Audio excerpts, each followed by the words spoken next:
Wala na, sumuko na talaga itong laundry basket ko mga besi. Yung tipong kalalaba mo pa lang, andyan na naman. Mabuti pa yung laundry basket ko. Hindi, mawawala ng laman. Pero yung wallet ko, wala na talaga. Pero wala namang problema dyan, guys. Ang inisip ko lang yung buzzer ko, guys. Yung problema niya kasi itong ngipin ko. Grabe naman si Bisi. Alam mo, Bisi, huwag mo lang problemahan itong ngipin ko kasi itong mga ngipin ko, tumubo ito nung kasagasaan ng pandemic. Kaya ang tawag dito social distance. Hindi na naman yung Besi. Ganun. Huwag ko naman sa pag-filter ko kasi sabi mo doon sa doon sa comment mo sa post ko na kumakapit lang ako sa filter. Maganda lang sa filter. Besi, hindi ka ba masaya sa akin? Na kahit pa paano gumanda ako sa pamamagitan ng filter? Grabe ka, Besi. Matampi ko sa ka. Hindi ka, kanino lang yun. Gusto mo? Sana ako kakapit sa braso ng asawa mo? Sa balikat ng asawa mo? Yan ang gusto mo? Matampi mo sa kakaranasan ka.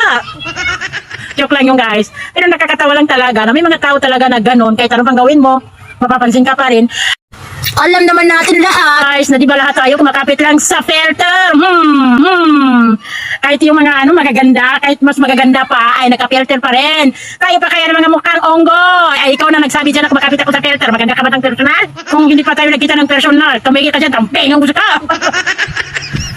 Sakit-sakit sa ginawa. May marakot-akot, yak mabgwala ka. Tamping ang pibunangan ka. Wala akong pera, kaya wag mo akong hostin.